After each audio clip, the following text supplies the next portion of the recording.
Hello friends. तो इस session में हमें एसक्यूएल के बारे में एक नया टॉपिक के बारे में जानना है जिसका नाम है टेबल। तो प्रीवियस सेशन में हमने देखा कि एक डेटाबेस क्रिएट किया था जिसके ऊपर हमने डेटाबेस के अंदर ही कुछ ऑपरेशंस परफॉर्म कर लिए थे, जैसे कि डेटाबेस क्रिएट किया, उसको रीनेम करने की कोशिश की, उसके बाद उसको ड्रॉप किया, यूज किया। ओके। तो अभी नेक्स्ट टॉपिक है जिसके अंदर हमें क्या करना है, डेटाबेस के अंदर हमें टेबल्स क्रिएट करने हैं। जो टेबल क्या कर लेते हैं, डेटा स्टोर करने के लिए यूज किया जाता है। तो पहले टेबल के बारे में जानते हैं।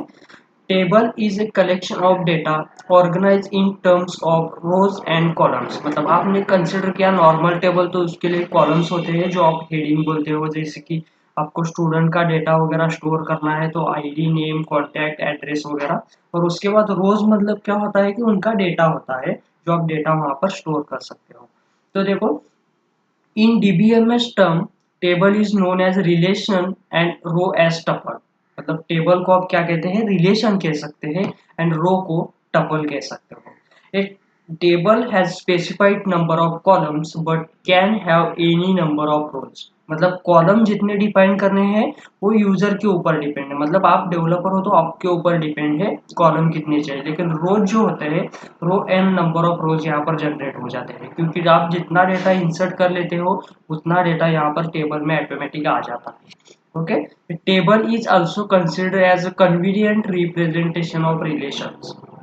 मतलब एक डेटाबेस में आप n number of table create कर सकते हो, जिसके अंदर आप क्या कर सकते हो, हर एक टेबल दूसरे टेबल के साथ कनेक्ट कर सकते हो और एक डिफरेंट आउटपुट निकाल सकते हो, जैसे हर एक के साथ यहाँ पर रिलेशन होता है। ओके। तो ये होता है आपका टेबल।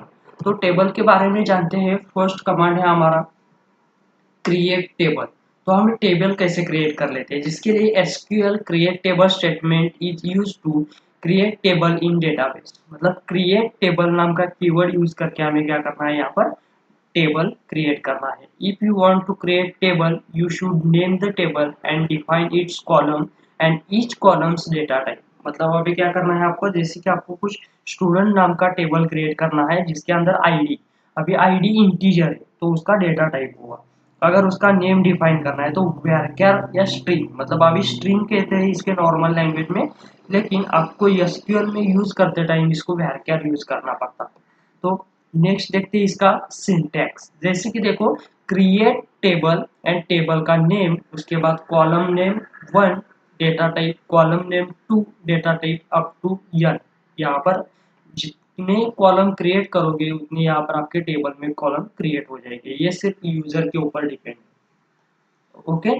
तो ठीक है, एग्जांपल में देखो, मैंने स्टूडेंट नाम का एक टेबल क्रिएट किया है। क्रिएट टेबल स्टूडेंट, जिसके अंदर आईडी इंटीजर 10, नेम varchar 20। मतलब यहाँ पर आईडी का साइज 10 है और नेम का साइज 20 है। इसके बीच में वो क्या करेगा, कैरेक्टर स्टोर करेगा या आईडी स्टोर करेगा। तो ये होता है आपका क्रिएट टेबल का सिंटैक्स, जिसके अंदर आपको क्रिएट टेबल, टेबल नेम और ब्रैकेट में आपके column name and data type आपको स्पेसिफाई करना है। ओके। तो नेक्स्ट है टेबल पे कमांड, जैसे कि ड्रॉप टेबल। अगर आपने टेबल क्रिएट किया है, आपको एक एक्स्ट्रा टेबल है जो ड्रॉप करना है, तो इसके लिए आप क्या कर सकते हो, ड्रॉप कमांड का यूज कर सकते हो।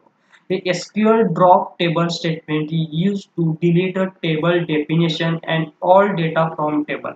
मतलब आपका टेबल तो डिलीट हो जाएगा, लेकिन उसके अंदर कुछ डेटा भी है, वो भी आपका डेटा डिलीट हो जाएगा, मतलब ड्रॉप हो जाएगा पूरा। तो इसके लिए सिंटैक्स है ड्रॉप टेबल एंड टेबल का नेम, ड्रॉप टेबल और स्टूडेंट। मतलब यहाँ पर ड्रॉप टेबल स्टूडेंट किया तो ऑटोमेटिकली आपका स्टूडेंट नाम का टेबल यहाँ से डिलीट हो जाएगा, ड्रॉप हो जाएगा। तो ये होता है आपका ड्रॉप करने के लिए कमांड। Next, delete table. तो डिलीट टेबल क्या होता है कि आपके टेबल में से डेटा रिमूव करने के लिए यूज किया जाता है। The delete statement is used to delete rows from table. मतलब रोज मतलब यहाँ पर आपका डेटा ही होता है जो आपको डिलीट करने के लिए यूज किया जाता है। If you want to remove specific row from table you should use where condition. मतलब आपको ऑल डेटा नहीं रिमूव करना है, कुछ सिलेक्टेड आईडी का ही डेटा डिलीट करना है, तो आप वेयर कंडीशन का यूज कर सकते हैं। तो देखो सिंटैक्स यहाँ पर फर्स्ट है, यहाँ पर डिलीट फ्रॉम टेबल नेम। मतलब डिलीट फ्रॉम स्टूडेंट किया आपने तो स्टूडेंट टेबल का ऑल डेटा डिलीट हो जाएगा। अगर आपको कुछ कंडीशंस वगैरह लगानी है तो उसके लिए यहाँ पर देखो delete from table name where condition. जैसे कि नीचे आपने delete from student where ID is equal to 1 किया है, तो इसका मतलब क्या होता है, सिर्फ 1 नंबर आईडी का डेटा यहाँ से आपका डिलीट हो जाएगा। तो ये होता है आपका डिलीट के लिए command. Delete from table name किया तो ऑल डेटा डिलीट हो जाएगा।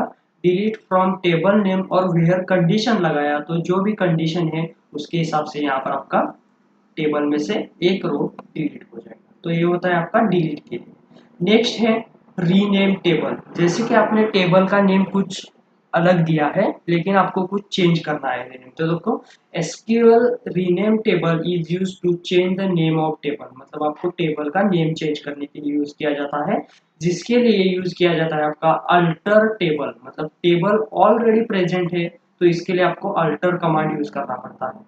Alter table old table name rename to new table name. जैसे कि यहाँ पर अल्टर टेबल स्टूडेंट, स्टूडेंट मेरा ओल्ड नेम है and rename to student new, मतलब स्टूडेंट न्यू मेरा न्यू टेबल नेम है, तो स्टूडेंट से स्टूडेंट न्यू हो जाएगा यहाँ पर। तो alter table student rename to student new, तो ये होता है आपका टेबल का नेम चेंज करने के लिए। Okay, next truncate table. A truncate SQL statement is used to remove all rows from table, मतलब आप complete data, मतलब all data आपको यहाँ पर remove करना है तो delete की जगह पर आप यहाँ पर truncate भी यूज कर सकते हो। यहाँ पर truncate and delete दोनों कमांड आप डेटा रिमूव करने के लिए यूज कर सकते हो। जैसे कि यहाँ पर truncate table table name, truncate table student. Okay, मतलब यहाँ पर भी ऑल डेटा रिलीज हो जाएगा, रिमूव हो जाएगा, सिर्फ आपका टेबल का डेफिनेशन रह जाएगा। ओके, मतलब एम्प्टी टेबल रह जाएगा यहाँ पर, जैसे कि आपने न्यू क्रिएट किया है, इसमें कुछ इंसर्ट नहीं किया है, वो वाला टेबल यहाँ पर आपको डिस्प्ले हो जाएगा। तो ये होता है आपका ट्रंकेट टेबल। और यहाँ पर हम देखेंगे लास्ट की कॉपी टेबल। जैसे कि मेरे पास एक टेबल है, वो टेबल में दूसरे टेबल में कॉपी करना चाह रहा हूँ, जैसे कि इसका एग्जाम्पल सर्वर पे आप बैकअप लेते हो, सेम उसी टाइम आपको एक टेबल दूसरे टेबल में कॉपी करना है तो कॉलम नेम उनके भी सेम चाहिए। जैसे कि ऊपर आपका आईडी नेम है तो सेकंड वाली टेबल में भी आपके आईडी नेम होने चाहिए ताकि हम वो डेटा क्या कर सके, कॉपी कर सके। तो इसके लिए सिंटैक्स देखो, इंसर्ट इनटू डेस्टिनेशन टेबल, मतलब सेकंड वाला table, select star from source table, जैसे कि यहाँ पर फर्स्ट टेबल। अभी देखो insert to student one, select star from student, मतलब स्टूडेंट मेरा फर्स्ट टेबल है एंड स्टूडेंट वन मेरा सेकंड वाला टेबल है, तो स्टूडेंट वन में स्टूडेंट का डेटा इंसर्ट हो जाएगा। इसके लिए कमांड है यहाँ पर insert into student one, select star from student. तो देखो नोट में भी लिखा है select into is totally different from insert into statement, क्योंकि इंसर्ट में हम डेटा इंसर्ट कर लेते हैं लेकिन सिलेक्ट इनटू कमांड ऐसे है कि ये यूज करते टाइम आपको क्या करना है, डायरेक्टली ऑल डेटा ही कॉपी करना है, जितना भी डेटा है वो डायरेक्टली आप इसको कॉपी कर सकते हैं। ठीक है, तो हमें अभी ये one by one query execute करके देखनी है, तो चलते हैं अभी जैम्प में। ओके, यहाँ पर जैम्प मेरा स्टार्ट है, तो यहाँ पर मेरा यूट्यूब नाम का डेटाबेस भी है, हमने प्रीवियस सेशन में किया था। ठीक है, तो फर्स्ट क्वेरी एसक्यूएल में हमें एग्जीक्यूट करनी है क्रिएट टेबल। तो स्टार्ट करते हैं क्रिएट टेबल स्टूडेंट। यहाँ पर मैंने स्टूडेंट करके टेबल का नाम लिखा है, जिसके अंदर मैं आईडी कॉलम क्रिएट कर रहा हूँ जिसका डेटा टाइप इंटीजर है और यहाँ पर उसकी वैल्यूज में पास कर रहा हूँ, मतलब साइज पास कर रहा हूँ। उसके बाद मुझे नेम असाइन करना है, तो नेम varchar कंसिडर करते हैं यहाँ पर 30। तो ये हुआ आपका सिंटैक्स जो डेटाबेस में क्या कर लेता है, टेबल क्रिएट कर लेता है। Create table student, ID integer 20, name varchar 30। ID integer है, नेम स्ट्रिंग है, तो स्ट्रिंग के लिए हम यहाँ पर यूज करते हैं varchar। तो यहाँ पर गो करते हैं, देखो यहाँ पर नीचे चलो, यूट्यूब के अंदर यहाँ पर क्रिएट हुआ है आपका स्टूडेंट नाम का डेटाबेस। आप डेटाबेस में डेटा चेक कर सकते हो, आईडी एंड कॉलम यहाँ पर क्रिएट हुआ है। ओके, तो इस टाइप से आप डेटाबेस में टेबल क्रिएट कर सकते हो। तो कंसीडर करो यहाँ पर आपका टेबल आपको ड्रॉप करना है, तो ये वाला टेबल हम ऐसे ही रखते हैं, एक नया टेबल क्रिएट कर लेते हैं जो क्रिएट करके ड्रॉप कर देंगे हम, क्योंकि स्टूडेंट अभी लगने वाला है आगे। तो क्रिएट टेबल, कंसीडर करो यहाँ पर स्टूडेंट वन जिसके अंदर में एक आईडी क्रिएट कर रहा हूँ इंटीजर 20। ओके ठीक है, एक ही कॉलम चाहिए मुझे क्योंकि हमें फिर से इसको ड्रॉप करना है। तो यहाँ पर टेबल क्रिएट हुआ, तो आप देख सकते हो स्टूडेंट 1 नाम का भी टेबल हमारे पास अवेलेबल है। तो इसको मुझे ड्रॉप करना है, तो ड्रॉप करने के लिए मुझे क्या करना है, यहाँ पर कमांड क्या है हमारी, ड्रॉप टेबल और टेबल का नाम। तो यहाँ पर स्टूडेंट 1 मुझे ड्रॉप करना है। तो ड्रॉप टेबल स्टूडेंट 1 हो जाने के बाद आपका टेबल ड्रॉप हो जाएगा। देखो टेबल ड्रॉप हो गया। नीचे देख सकते हो यहाँ पर कि यूट्यूब के अंदर सिर्फ हमारा एक ही टेबल अवेलेबल है, स्टूडेंट करके। तो ये होता है आपका टेबल ड्रॉप करने के लिए। नेक्स्ट है डिलीट टेबल। तो डिलीट टेबल के लिए हमें क्या करना है, जैसे कि स्टूडेंट टेबल में अभी आईडी एंड नेम है, तो एक काम कर लेते हैं, पहले इसमें डेटा इंसर्ट करके लेते हैं। तो आईडी एंड नेम इंसर्ट करना है, तो insert into student ID comma name, और इसको हमें वैल्यूज देनी है। कंसिडर करते हैं आईडी 1 है और इसका नेम है एबीसी। ओके, तो ये वाली कमांड हम रन करेंगे तो एक डेटा हमारे पास इंसर्ट हो जाएगा। देखो 1 एबीसी, और डेटा इंसर्ट कर लेते हैं 2 LMN। ओके, और डेटा इंसर्ट कर लेते हैं 3 PQR।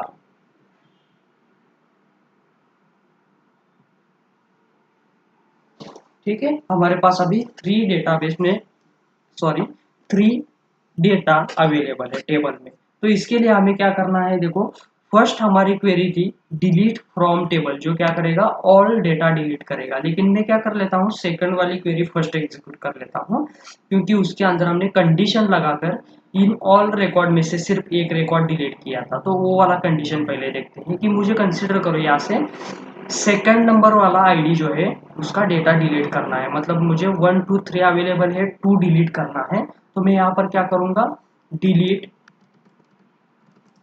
From student where ID is equal to 2।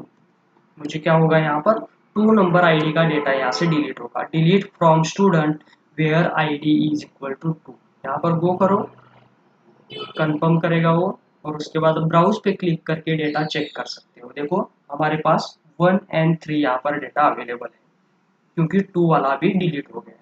और सेकंड वाला कमांड क्या था, जो ऑल डिलीट कर लेता है। तो डिलीट डिलीट फ्रॉम स्टूडेंट, तो ये क्या कर लेता है, आपका ऑल डेटा डिलीट कर लेता है। मतलब आपके पास जो अभी 1 एंड 3 आईडी है वो भी यहाँ डिस्प्ले होगी, मतलब यहाँ पर पूरा डेटा एम्प्टी हो जाएगा। देखो आईडी एंड नेम, मतलब पूरा डेटा यहाँ पर एम्प्टी हो गया। तो इस टाइप से आप क्या कर सकते हो, डिलीट की कमांड भी फायर कर सकते हो। नेक्स्ट कमांड है, हमें क्या करना है, टेबल को रीनेम करना है। जैसे कि मेरा टेबल का नेम है अभी स्टूडेंट कर, तो इसको मैं रीनेम कर देता हूँ। तो रीनेम करने के लिए क्या कमांड है हमारी, अल्टर कमांड है। अल्टर टेबल, यहाँ पर आपका ओल्ड टेबल नेम कौन सा है, स्टूडेंट, इसको अभी रीनेम टू करना है। मतलब न्यू कैसा करना है, कंसिडर करो स्टूडेंट न्यू कर लेते हैं इसको। सेम क्वेरी एग्जीक्यूट कर लेते हैं, alter table student rename to student new. तो क्या हो जाएगा, स्टूडेंट टेबल जो है वो स्टूडेंट न्यू से रीनेम हो जाएगा। देखो अल्टर कमांड एग्जीक्यूट हुआ है, देख सकते हो यहाँ पर स्टूडेंट न्यू हो गया इसका मीनिंग। तो ये होता है आपका स्टूडेंट न्यू, मतलब अल्टर करना है। तो उसके बाद आता है आपका ट्रंकेट टेबल। तो ट्रंकेट टेबल के लिए आपके पास फिर से डेटा होना चाहिए ताकि आप ट्रंकेट का क्वेरी एग्जीक्यूट कर सकते हो। तो ट्रंकेट के लिए क्या होता है, देखो ट्रंकेट टेबल एंड टेबल का नेम, जैसे कि स्टूडेंट न्यू हमारा टेबल नेम है। तो ट्रंकेट टेबल स्टूडेंट न्यू किया तो ऑटोमेटिकली ये वाला डेटा हमारे यहाँ से डिलीट हो जाएगा, मतलब ऑल डेटा यहाँ से रिमूव हो जाएगा। ठीक है, डेटा नहीं है टेबल में तो यहाँ पर पूरा डेटा ट्रंकेट हो चुका है ऑलरेडी। तो ये ट्रंकेट करेगा डेटा, मतलब डेटा एम्प्टी करेगा। अभी नेक्स्ट है कॉपी टेबल। कंसिडर करो आईडी एंड नेम, जैसे कि यहाँ से एक शॉर्टकट यूज कर लेता हूँ मैं, पहले डेटा इंसर्ट कर लेता हूँ 1 ABC एंड 2 XYZ, ऐसा डेटा मैं यूज कर लेता हूँ, मतलब इंसर्ट कर लेता हूँ, ताकि ये डेटा हम सेम दूसरे टेबल में कॉपी कर सकें। तो देखो मेरे पास अभी स्टूडेंट न्यू में क्या डेटा अवेलेबल है, 1 ABC एंड 2 XYZ। तो मैं एक नया टेबल क्रिएट कर लेता हूँ आईडी एंड नेम के लिए। तो एक नया टेबल क्रिएट करेंगे, क्रिएट टेबल स्टूडेंट 1, जिसके कॉलम्स होंगे आईडी, मतलब सेम आपको देखो यहाँ से उसका स्ट्रक्चर देख सकते हो, सेम स्ट्रक्चर क्रिएट करना है आपको। स्टूडेंट न्यू जो है उसका स्ट्रक्चर देखो पहले, आईडी इंटीजर 20 है एंड नेम varchar 30 है। ठीक है, आईडी इंटीजर 20, नेम varchar 30। तो यहाँ पर क्रिएट करो, create table student 1 ID integer 20 and name varchar 30। तो ये हुआ आपका सेम टेबल जिसका नाम है स्टूडेंट 1। ठीक है, ऑलरेडी हमारे पास स्टूडेंट न्यू अवेलेबल है, यहाँ पर हमने स्टूडेंट 1 करके एक न्यू टेबल क्रिएट किया है।